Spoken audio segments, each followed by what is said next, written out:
बिस्मिल्लाहिर्रहमानिर्रहीम। अस्सलाम वालेकुम दोस्तों, उम्मीद करता हूँ आप बिल्कुल ठीक ठाक होंगे। दोस्तों आज है 29 जुलाई सन 2021 और दिन है जुमेरात का। आज की वीडियो में मैं आपके साथ शेयर कर रहा हूँ ओमान सुप्रीम कमेटी का जो आज इजलास हुआ था उसकी कुछ चंद जो डिसीजन हैं वो। तो नंबर 1 पर जो लॉकडाउन था उसके बारे में कहा गया है, उसको रिड्यूस किया गया है, यानी उसको कम कर दिया गया है और वो आज यानी 29 जुलाई से रात 10 बजे से लेकर सुबह 4 बजे तक होगा। इसके अलावा जो ट्रैवल बैन के हवाले से है अभी तक कोई अपडेट सामने नहीं आई कि कब खोला जाएगा, क्या इसका तरीक़ाकार होगा। लेकिन ये चीज़ कही गई है कि आने वाले वक्त में जो ओमान से जाने वाले हैं और ओमान में आने वाले हैं उनके लिए वैक्सीन जो है वो लगवाना लाजमी होगी। लेकिन अभी तक कोई डेट वगैरह नहीं बताई गई ये कब से स्टार्ट होगा और कब से नहीं, और ना ही अभी तक कोई भी वैक्सीन का नाम बताया गया है कि ये ही आपने लगवानी है। तो जैसे इसके हवाले से कोई अपडेट आती है वो भी आपके साथ शेयर करेंगे।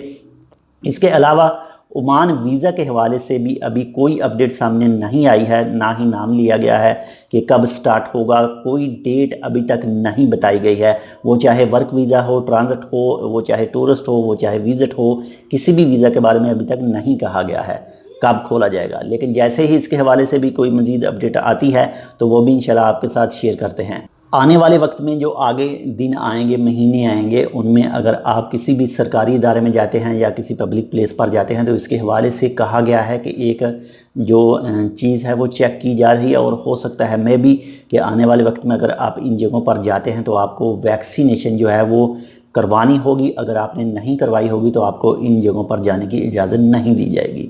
तो इसलिए वैक्सीन हर हाल में ज़रूरी है। अगर आप ओमान के अंदर मौजूद हैं या फिर ओमान से बाहर हैं या फिर ओमान जाना चाहते हैं या फिर ओमान से दूसरी किसी अपनी कंट्री में जाना चाहते हैं सफ़र करके, तो वैक्सीन की शर्त लाजमी होगी आने वाले वक्त में। तो इसलिए एहतियातन आप पहले ही वैक्सीन लगवा लें तो वो सबसे अच्छा है।